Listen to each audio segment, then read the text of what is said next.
In 1887, Charleston's most prestigious medical institute harbored practices that would make grown men weep in their sleep for decades to come. The Whitmore Institute for Advanced Medical Studies stood as a beacon of scientific progress in post-Civil War Charleston, its pristine white columns and manicured gardens masking systematic horrors that unfolded behind locked doors. What the city's elite celebrated as groundbreaking research into human behavior and physical development was, in reality, a carefully orchestrated network of exploitation that preyed upon society's most vulnerable. The young women who entered those halls, under the guise of receiving progressive treatment for various ailments, rarely emerged the same, and some never emerged at all. The institution's reputation. The Whitmore Institute for Advanced Medical Studies occupied a commanding position on Charleston's prestigious Rainbow Row, its imposing Greek Revival facade serving as both symbol and shield for the revolutionary work conducted within. Established in 1881 by Dr. Cornelius Whitmore, a distinguished physician who had studied under some of Europe's most celebrated medical minds, the institute represented the pinnacle of Southern medical advancement in the post-Reconstruction era. Dr. Whitmore had returned to Charleston after spending 15 years in Vienna and London, where he claimed to have developed revolutionary techniques for treating what he termed developmental irregularities in young women. His credentials were impeccable.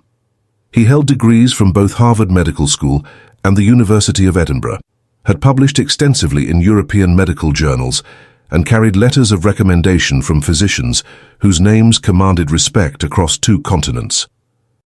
The Institute's stated mission was ambitious yet seemingly noble: to provide comprehensive medical care and behavioral rehabilitation for young women aged 14 to 21 who suffered from various physical and psychological ailments.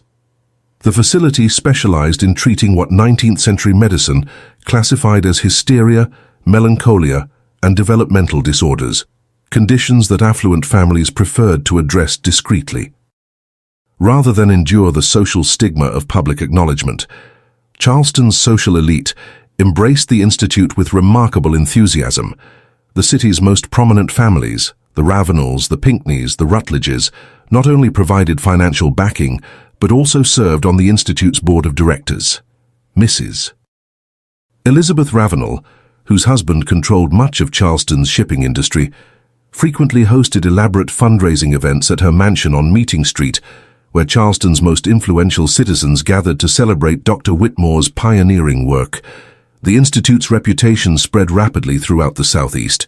Families from as far away as Atlanta and Richmond began sending their daughters to Charleston for Dr. Whitmore's specialized treatments. The waiting list for admission grew so lengthy that Dr. Whitmore was forced to expand the facility twice within its first 5 years of operation, adding 2 additional wings and increasing the capacity from 30 to nearly 100 residents. Dr. Whitmore cultivated an image of himself as both brilliant scientist and compassionate healer. He was a tall, elegant man with carefully groomed silver hair and piercing blue eyes that seemed to see straight through to a person's soul. He dressed impeccably in tailored suits, imported from London, and carried himself with the quiet confidence of a man who understood his own importance.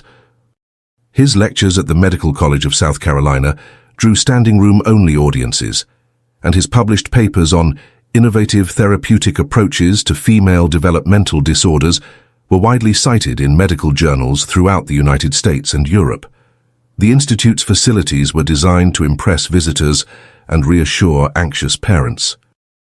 The main building featured soaring ceilings, polished marble floors, and large windows that filled the rooms with natural light. The common areas were furnished with elegant period pieces and decorated with oil paintings depicting serene pastoral scenes. The gardens surrounding the building were meticulously maintained, featuring carefully arranged flower beds, stone pathways, and wrought iron benches where residents could supposedly enjoy peaceful moments of reflection. Dr. Whitmore employed a staff of nearly 40 individuals, including physicians, nurses, attendants, and administrative personnel. His associate physicians were all carefully selected men who shared his vision for advancing medical science through innovative research. Dr. James Franklin, who served as the Institute's chief of research, had previously worked at the Pennsylvania Hospital for the Insane and brought extensive experience in what he termed behavioral modification techniques. Dr. William Harris, the facility's head of physical therapy, had studied the latest European methods for treating developmental irregularities and claimed remarkable success rates in correcting various physical abnormalities. The nursing staff consisted entirely of women who had been specially trained in Dr. Whitmore's methods. Head nurse Margaret Wells, a stern but seemingly dedicated woman in her 40s, had been personally recruited by Dr. Whitmore from a prestigious hospital in Boston. She oversaw a team of 12 nurses who were responsible for the day-to-day care of the residents and the implementation of their treatment protocols. Parents who brought their daughters to the Institute were invariably impressed by what they observed during their carefully orchestrated tours. They saw young women engaged in what appeared to be educational activities, participating in supervised recreational programs, and receiving individual attention from dedicated medical professionals. The testimonials from other families were overwhelmingly positive, describing remarkable improvements in their daughters' conditions and expressing deep gratitude for Dr. Whitmore's expertise. The Institute's success stories became legendary throughout Charleston society. The daughter of prominent attorney Robert Anderson had arrived at the facility suffering from what her family described as severe melancholia and an inability to conform to proper social expectations. After 6 months of treatment, she returned home as a model of Victorian femininity, quiet, obedient, and perfectly suited for an advantageous marriage that her father had arranged. Similar transformations were reported by numerous other families, creating a steady stream of referrals and ensuring the Institute's continued growth and prosperity. Dr. Whitmore's research publications further enhanced the Institute's reputation within the medical community. His papers described innovative approaches to treating various conditions, including detailed case studies that documented remarkable recoveries. He wrote extensively about his comprehensive treatment protocols that combined medical intervention, behavioral modification, and what he termed corrective physical therapy to address both the physical and psychological aspects of his patients' conditions. The financial success of the Institute allowed Dr. Whitmore to expand his research programs and attract additional funding from both private donors and government sources. The state of South Carolina provided annual grants to support the Institute's work, recognizing its contributions to medical science and its service to families throughout the region. Federal funding was also secured for specific research projects that Dr. Whitmore claimed would advance understanding of human development and behavior. The Institute's board of directors included some of Charleston's most respected citizens, lending additional credibility to the facility's operations. Judge Thomas Lambert served as board chairman, while banker Charles Baker managed the Institute's finances. Reverend Edward Collins, pastor of one of Charleston's most prestigious churches, provided spiritual guidance and helped reassure religious families that the Institute's work was both morally sound and scientifically progressive. The local medical community universally praised Dr. Whitmore's work and considered the Institute a source of pride for Charleston. The facility regularly hosted medical conferences and training seminars, attracting physicians from throughout the Southeast who came to learn about the latest advances in treating female developmental disorders. These events further solidified the Institute's reputation as a center of medical excellence and innovation. Ignored signs. The first documented concerns about the Whitmore Institute emerged in the spring of 1884, less than 3 years after the facility opened its doors. Mrs. Dorothy Hughes, whose 16-year-old daughter Helen had been admitted for treatment of what Dr. Whitmore diagnosed as acute hysteria with developmental irregularities, began asking uncomfortable questions about her daughter's condition and the Institute's treatment methods. Helen Hughes had been a vibrant, intelligent young woman before her admission to the Institute. She had shown particular aptitude for mathematics and literature, often engaging in spirited debates with her father about political and social issues. Her family had sought Dr. Whitmore's help after Helen began experiencing what they described as episodes of defiance, and an inappropriate interest in pursuing higher education. Within 6 months of beginning treatment at the institute, Helen had become almost entirely silent, responding to questions with barely audible whispers and avoiding eye contact with even her closest family members. Mrs. Hughes initially attributed these changes to the normal progression of treatment, trusting Dr. Whitmore's assurances that her daughter was making excellent progress. However, during a visit in April 1884, she noticed several disturbing details that would haunt her for years to come. Helen appeared to have lost considerable weight, her clothes hanging loosely on her diminished frame. More troubling were the faint marks around her wrists and ankles that Helen claimed were the result of medical procedures, but refused to discuss further.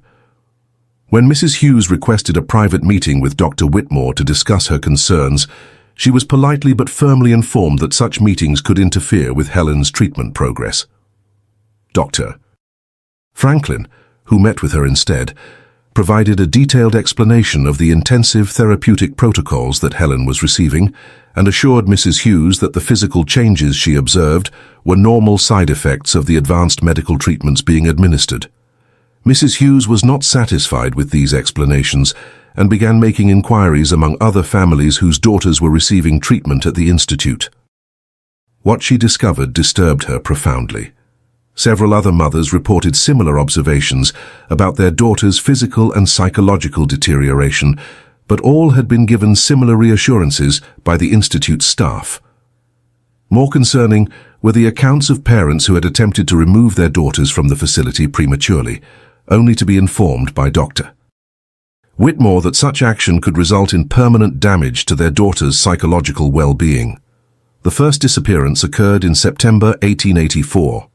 Ruth Palmer, an 18-year-old woman from Savannah whose family had sent her to Charleston for treatment of melancholic tendencies, simply vanished from the institute without explanation. When her parents arrived for their scheduled monthly visit, they were informed by head nurse Wells that Ruth had suffered a severe psychological episode during the night and had somehow managed to leave the facility despite the security measures in place. Dr. Whitmore personally met with Ruth's parents, expressing his deep regret over the incident and his concern for their daughter's welfare. He explained that Ruth had been making excellent progress in her treatment, but had suddenly experienced what he termed a complete psychological regression that had made her potentially dangerous to herself and others. Despite extensive searches conducted by both the institute's staff and local law enforcement, no trace of Ruth was ever found. The Charleston Police Department's investigation into Ruth Palmer's disappearance was perfunctory at best. Detective Raymond Elliott, who was assigned to the case, conducted interviews with several staff members at the institute, but accepted their explanations without significant scrutiny. His final report concluded that Ruth had likely suffered a mental breakdown that had prompted her to flee the city, possibly by stowing away on one of the many ships that departed Charleston's busy port. The case was officially closed after 6 weeks, despite the fact that no evidence supporting this theory was ever discovered. Mrs. Hughes attempted to bring Ruth Palmer's disappearance to the attention of other prominent families, but her concerns were largely dismissed.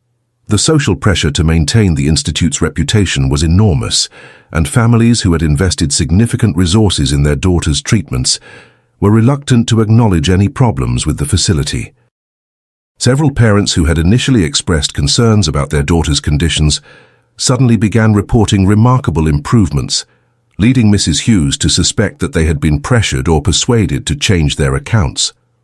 The second incident that should have triggered serious investigation occurred in January 1885. Anna Gilbert, a 17-year-old from Richmond whose family had sent her to Charleston for treatment of developmental delays, was found unconscious in her room during what the institute described as a routine medical procedure. Dr. Harris, who discovered Anna in her unresponsive state, immediately summoned Dr. Whitmore and began emergency treatment to revive her. Anna remained in a catatonic state for nearly 3 weeks before gradually regaining consciousness. When she finally began speaking again, she made several disturbing statements about her treatment at the institute, claiming that she had been subjected to medical procedures that caused significant discomfort and describing restraining devices that had been used during her treatments. She also mentioned other residents who had disappeared and expressed fears about what might happen to her if she continued to discuss her experiences. Dr. Whitmore dismissed Anna's statements as the confused ramblings of a young woman who had suffered a severe psychological trauma. He explained to Anna's parents that such delusions were common among patients recovering from serious mental episodes and assured them that Anna's memories of her treatment were completely inaccurate. He recommended that Anna her treatment at the Institute for an additional 6 months to ensure her complete recovery. Anna's parents, who had traveled from Richmond immediately upon being notified of their daughter's condition, initially insisted on taking her home for recovery. However, after several private meetings with Dr. Whitmore and his staff, they agreed to allow Anna to remain at the Institute.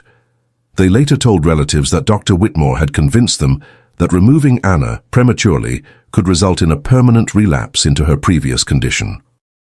A third concerning incident occurred in June 1885 when Marie Douglas, a 15-year-old from Atlanta, attempted to escape from the Institute by climbing through a second-floor window. She was discovered by night staff hanging from the building's exterior wall, having become trapped when her makeshift rope of torn bedsheets proved insufficient for the descent. Marie was severely injured in the fall that followed her rescue attempt, suffering multiple broken bones and internal injuries that required extensive medical treatment. During her recovery, Marie made repeated requests to speak with law enforcement officials about her experiences at the Institute.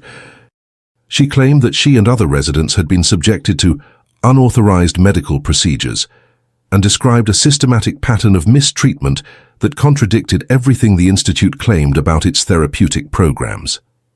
Marie's parents, who had rushed to Charleston upon learning of the incident, initially supported their daughter's requests to speak with authorities. However, Dr. Whitmore intervened before any official interviews could take place. He provided Marie's parents with detailed medical records, documenting what he described as Marie's persistent delusional episodes and her tendency toward fabrication of traumatic experiences as a psychological defense mechanism. He explained that allowing Marie to repeat her delusions to law enforcement officials would only reinforce her psychological problems and delay her recovery. Charleston Police Detective Albert Fisher was contacted by Marie's parents to investigate their daughter's claims, but his investigation was limited to a single interview with Dr. Whitmore and a brief tour of the Institute's common areas. Dr. Whitmore provided Fisher with extensive documentation about Marie's psychological condition and explained that her escape attempt was the result of a severe paranoid episode that had been triggered by her underlying mental illness. Fisher's report concluded that Marie's claims were the product of psychological disturbance and recommended no further investigation. The pattern of ignored warnings continued throughout 1885 and 1886. Mrs. Elizabeth Dixon, whose daughter Frances had been receiving treatment for behavioral irregularities, began documenting her observations about changes in her daughter's physical condition and psychological state. Her detailed letters to various Charleston officials described her growing concerns about the Institute's treatment methods and her suspicions that something was fundamentally wrong with Dr. Whitmore's programs. Mrs. Dixon's letters were either ignored entirely or dismissed with polite responses, explaining that the Institute's work was regularly monitored by appropriate medical authorities and that her concerns were likely the result of misunderstanding the complex nature of psychiatric treatment. Dr. Whitmore himself wrote to Mrs. Dixon expressing his understanding of her parental anxiety, while assuring her that Frances was receiving the finest medical care available anywhere in the United States. The Charleston medical community remained steadfastly supportive of Dr. Whitmore throughout this period. Dr. Carl Bennett, who served as president of the Charleston Medical Society, publicly praised the Institute's work and dismissed the scattered complaints as the predictable result of families struggling to accept their daughter's serious medical conditions. The Society's official position was that Dr. Whitmore's innovative treatments were producing remarkable results and that any criticism of his methods was rooted in ignorance of modern medical science. Local government officials also continued to support the institute despite the growing number of concerning incidents. Mayor Eugene Hoffman personally visited the facility in late 1885 and emerged praising Dr. Whitmore's dedication to advancing medical knowledge and helping troubled young women. The City Council renewed the institute's operating permits without question and approved additional tax incentives to support its continued expansion. The State Medical Board conducted what it described as a comprehensive review of the institute's operations in early 1886, but this investigation consisted primarily of reviewing paperwork provided by Dr. Whitmore and his staff. No independent interviews were conducted with current or former residents, and no physical examination of the facility's treatment areas was performed. The board's final report praised the institute's innovative therapeutic approaches and recommended that other medical facilities throughout the state adopt similar methods. By the end of 1886, at least 6 young women had disappeared from the institute under suspicious circumstances. Dozens of families had reported disturbing changes in their daughters' conditions, and multiple escape attempts had been documented. However, the institutional support for Dr. Whitmore's work remained unshakable, and the growing pattern of ignored signs continued to be dismissed as isolated incidents with reasonable explanations. Horror uncovered. The first crack in Dr. Whitmore's carefully constructed facade appeared in March 1887 when Evelyn Clark, a former nurse at the institute, contacted Charleston journalist Samuel Warren with a story that would ultimately expose the horrific reality behind the prestigious medical facility. Clark had worked at the institute for nearly 2 years before abruptly resigning her position in February 1887, citing what she initially described only as irreconcilable differences with the facility's treatment methods. Clark's decision to speak publicly came after weeks of internal struggle, knowing that her revelations would likely destroy her nursing career and potentially expose her to legal retaliation from Dr. Whitmore and his powerful supporters. However, her conscience had become unbearable as she witnessed what she described as systematic mistreatment, disguised as medical research, being conducted on young women who had been entrusted to the institute's care. Samuel Warren, who wrote for the Charleston Evening Post, had initially been skeptical of Clark's claims. The institute's reputation was impeccable, and Warren himself had written several favorable articles about Dr. Whitmore's pioneering work. However, Clark provided Warren with detailed documentation that she had secretly copied during her final weeks at the institute, including treatment records, correspondence between staff members, and photographic evidence that revealed the true nature of the facility's operations. The documents Clark provided painted a picture of systematic exploitation that contradicted everything the institute claimed about its therapeutic mission. Treatment records showed that residents were regularly subjected to experimental procedures that served no legitimate medical purpose and were designed primarily to test the effects of various interventions on human subjects.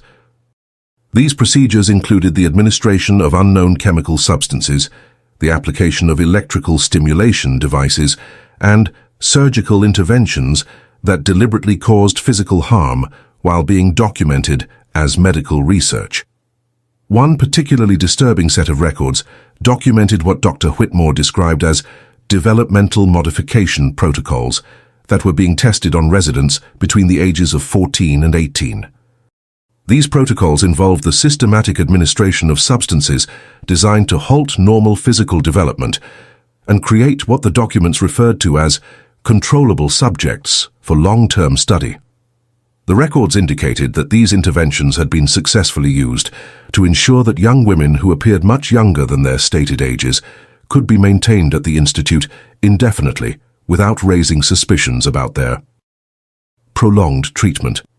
Clark's most damning evidence came in the form of correspondence between Dr. Whitmore and several prominent Charleston families, revealing that the institute was operating an elaborate system for the illegal transfer of young women to private collectors, who paid substantial sums for what the letters euphemistically referred to as specialized companions. These transactions were carefully documented in coded language that described the physical characteristics, psychological conditioning, and behavioral modifications that had been performed on each individual. The photographic evidence Clark provided showed treatment rooms that bore no resemblance to the pristine medical facilities that visitors were shown during their tours of the institute. These rooms contained restraining devices that were designed for prolonged use, medical instruments that appeared to have been specifically created to cause discomfort, and observation chambers that were clearly intended for containment rather than comfort. The photographs also documented the physical effects of the institute's treatments on residents, showing evidence of chemical injuries, surgical interventions, and other forms of deliberate harm. Warren spent several weeks verifying Clark's claims and attempting to corroborate her evidence through independent sources. His investigation led him to interview former residents who had been released from the institute and were willing to discuss their experiences, though many remained terrified of potential retaliation. The testimonies he collected revealed a pattern of systematic mistreatment that had been concealed behind the institute's respectable facade for years. Louise Ellis, who had spent 8 months at the institute in 1885, described a daily routine that bore no resemblance to the therapeutic program that parents were told their daughters were receiving. Ellis reported that residents were kept in isolation chambers for extended periods, subjected to medical procedures that caused significant discomfort on a regular basis, and given substances that caused adverse reactions, as part of what staff members described as behavioral rehabilitation. Ellis also provided details about the fate of residents who had disappeared from the institute, revealing that many had not actually escaped, but had been transferred to private arrangements with individuals who had paid Dr. Whitmore substantial sums for access to young women who had been conditioned for compliance.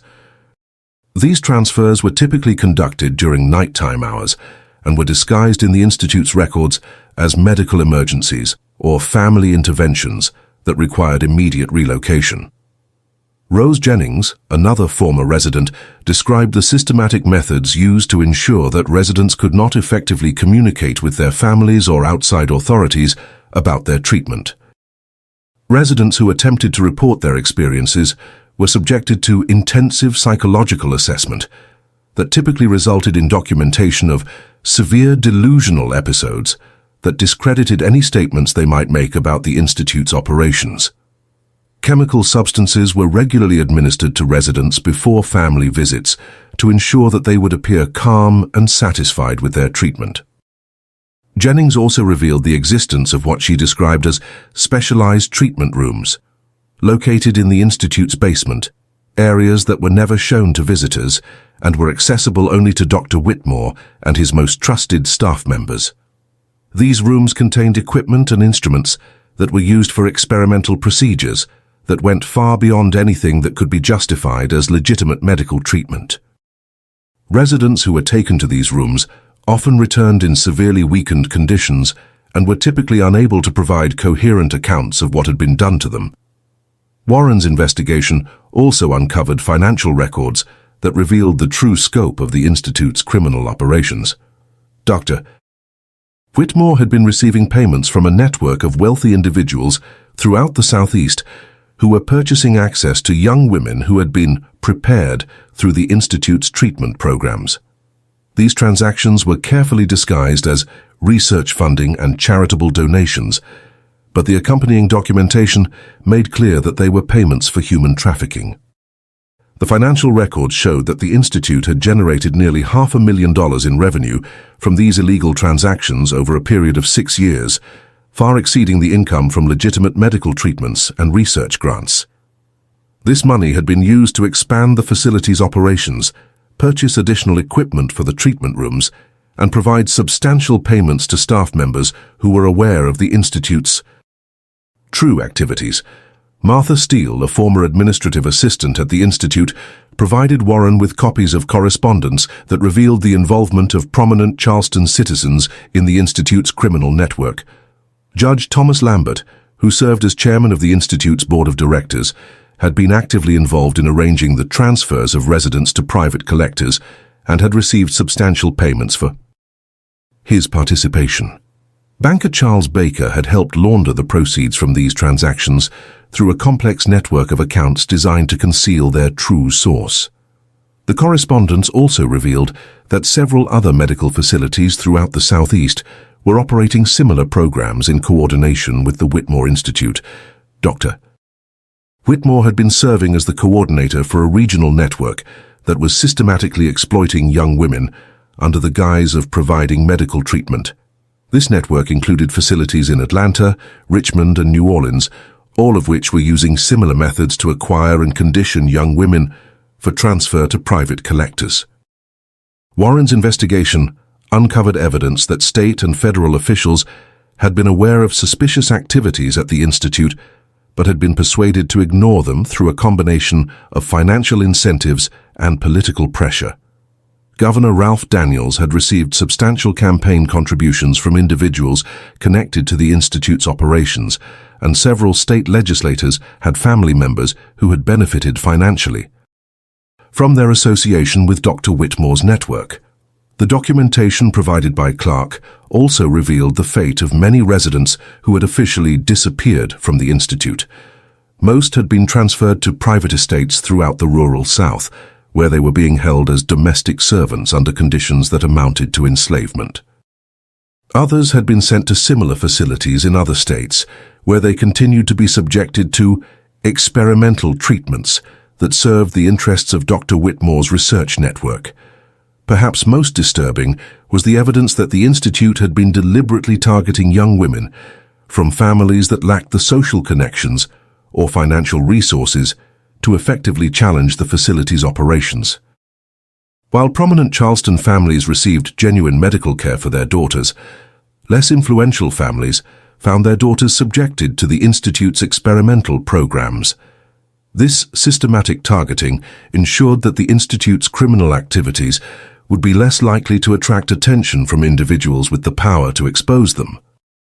Warren also discovered that several residents had been eliminated when they became too troublesome, or when their continued presence at the Institute posed a risk to the facility's operations.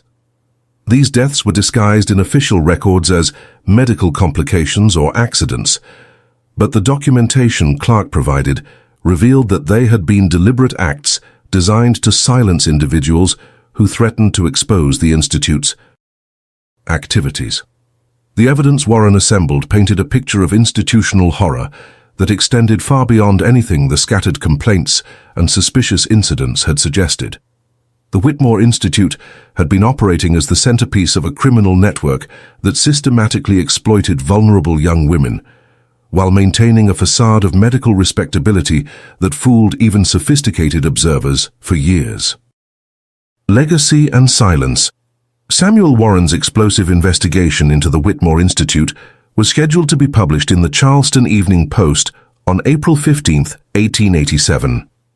The four-part series, titled Behind the Walls, The Hidden Truth of Charleston's Medical Institute, promised to expose the systematic exploitation that had been conducted under the guise of medical research for nearly 6 years. However, the series never appeared in print, and Warren himself disappeared from Charleston 3 days before the scheduled publication date. The suppression of Warren's investigation began within hours of his submission of the final article to his editor, Lawrence Harper. Harper, who had initially supported Warren's investigation and praised the thoroughness of his documentation, suddenly expressed concerns about the legal implications of publishing such serious accusations against respected community members. After consulting with the newspaper's legal counsel and meeting privately with several prominent advertisers, Harper informed Warren that the series would need to undergo additional fact-checking and legal review before publication could proceed. Warren's attempts to contact Evelyn Clark, his primary source for the investigation, proved unsuccessful. Clark had vanished from her Charleston residence, leaving behind only a hastily written note claiming that she had accepted a nursing position in California and would be traveling immediately to begin her new employment. Her landlord reported that she had departed during the night, taking only essential personal belongings and leaving no forwarding address. Subsequent investigations revealed that no medical facilities in California had any record of hiring Clark or any knowledge of her whereabouts. The documentary evidence that Clark had provided to Warren also began disappearing in systematic fashion. Warren had stored copies of the Institute's treatment records, correspondence, and photographs in a safety deposit box at Charleston Trust Bank. But when he attempted to retrieve them following Clark's disappearance, he was informed by bank officials that the box had been accessed by authorized legal representatives, who had provided proper documentation for the removal of its contents. The bank refused to provide additional details about who had accessed the box or under what legal authority the materials had been seized. Dr. Whitmore's response to the investigation was swift and decisive. Rather than deny the accusations or defend the Institute's practices, he simply announced that he would be closing the facility permanently due to changing circumstances in the medical field and his desire to pursue research. Opportunities in Europe. The closure was presented to the Charleston community as a natural conclusion to Dr. Whitmore's groundbreaking work and his decision to accept a prestigious appointment at a European medical institution. The transfer of remaining residents from the Institute occurred with remarkable speed and efficiency. Within 2 weeks of Warren's investigation being suppressed, all residents had been reunited with their families, or transferred to appropriate alternative facilities according to official announcements. However, attempts by some families to locate their daughters revealed that many had not actually returned home and had instead been moved to undisclosed locations under circumstances that their families were unable to challenge. Mrs. Dorothy Hughes, who had been among the first parents to raise concerns about the Institute, made desperate attempts to locate her daughter Helen following the facility's closure. Her inquiries were met with official statements claiming that Helen had been successfully treated and had chosen to begin a new life away from Charleston. Dr. Whitmore's staff provided Mrs. Hughes with a letter purportedly written by Helen, expressing gratitude for her treatment and explaining her decision to relocate to a distant city where she could start fresh without the burden of her previous psychological difficulties. The letter's handwriting appeared to match Helen's, but Mrs. Hughes noted several peculiarities in the language and content that suggested it had been written under duress or dictation. Her attempts to trace Helen's whereabouts through official channels were consistently blocked by legal barriers and administrative obstacles that seemed designed to prevent any meaningful investigation. Mrs. Hughes spent the remainder of her life searching for her daughter, but Helen Hughes was never seen in Charleston again.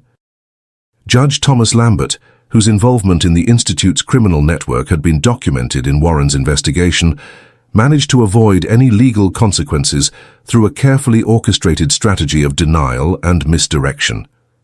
Lambert claimed that his role on the Institute's board had been purely ceremonial and that he had no knowledge of any improper activities. He produced documentation showing that his attendance at board meetings had been minimal and that he had delegated most administrative responsibilities to other board members. Lambert's judicial position provided him with significant advantages in deflecting scrutiny from his involvement in the Institute's operations.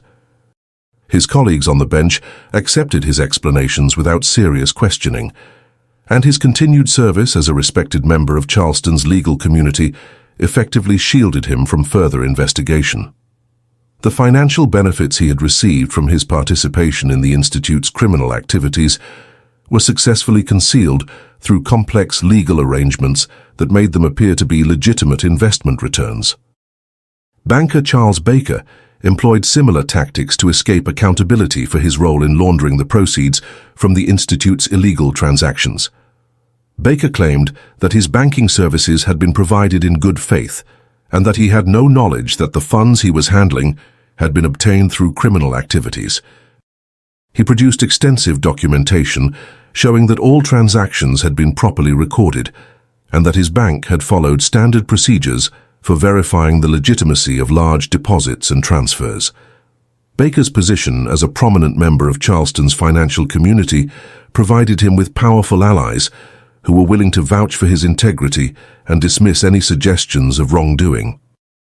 The complex nature of the financial arrangements he had created made it virtually impossible for investigators to trace the flow of money from the Institute's criminal activities to their ultimate destinations.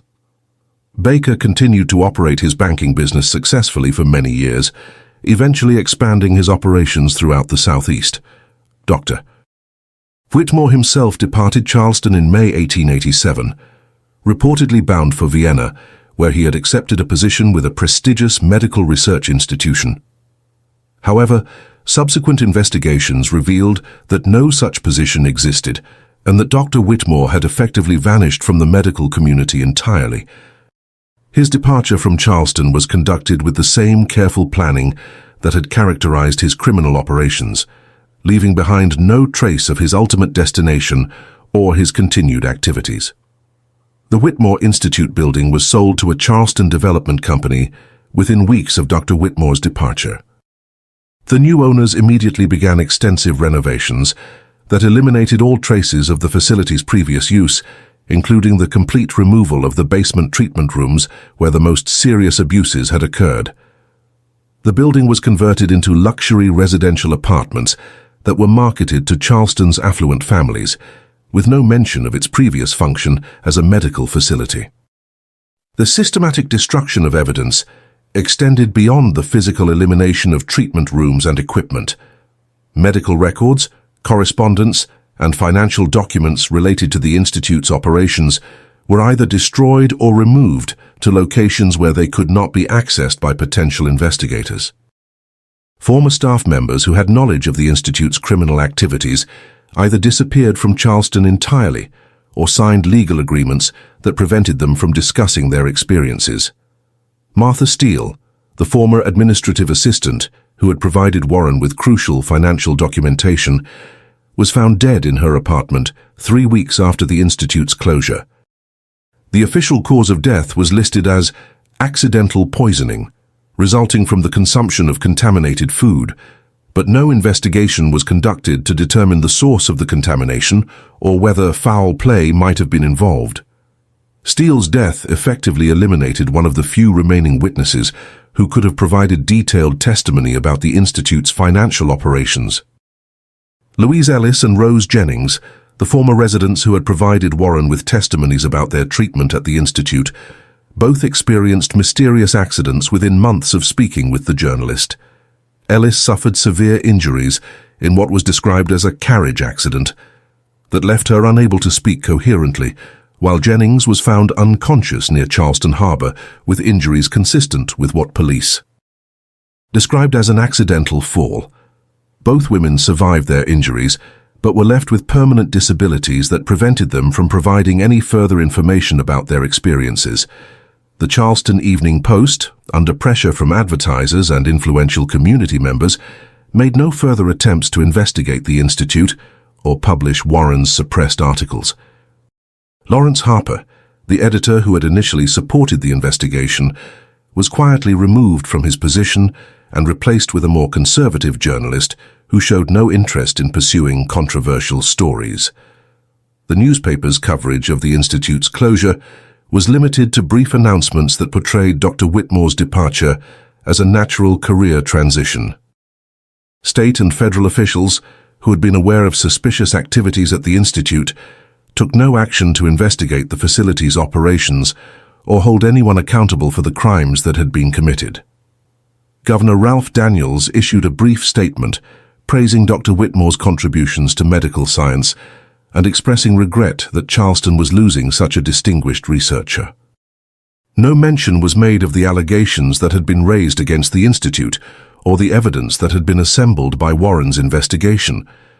The medical community's response to the Institute's closure was similarly muted. The Charleston Medical Society issued a statement expressing appreciation for Dr. Whitmore's years of service and his advancement of medical knowledge through innovative research. No questions were raised about the sudden closure of such a supposedly successful facility or the circumstances surrounding Dr. Whitmore's departure.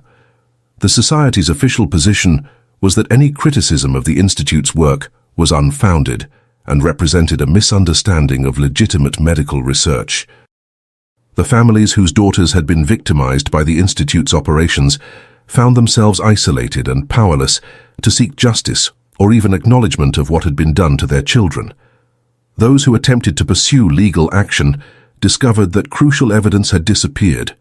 Witnesses had vanished or died, and the legal system itself seemed designed to protect the perpetrators rather than hold them accountable. Most families eventually abandoned their efforts and tried to rebuild their lives while carrying the burden of unanswered questions and unresolved grief. The broader Charleston community quickly moved to forget the Institute and the troubling questions that had briefly surrounded its operations. The facility's closure was treated as a minor local news story rather than the exposure of systematic criminal activity that had victimized dozens of young women over a period of years. The city's social and political leaders had too much invested in maintaining Charleston's reputation as a center of medical and scientific progress to allow serious examination of what had actually occurred at the Institute. By 1890, less than 3 years after the Institute's closure, references to the facility had largely disappeared from Charleston's public discourse. The building that had housed Dr. Whitmore's operations was fully integrated into the city's residential landscape, and few residents were aware of its previous function. The systematic erasure of the Institute from Charleston's collective memory was so thorough that within a generation most residents had no knowledge that such a facility had ever existed. The ultimate fate of the young women who had been victimized by the Institute remains unknown. Some may have eventually escaped from the circumstances into which they had been sold, while others likely spent the remainder of their lives in conditions of exploitation and abuse.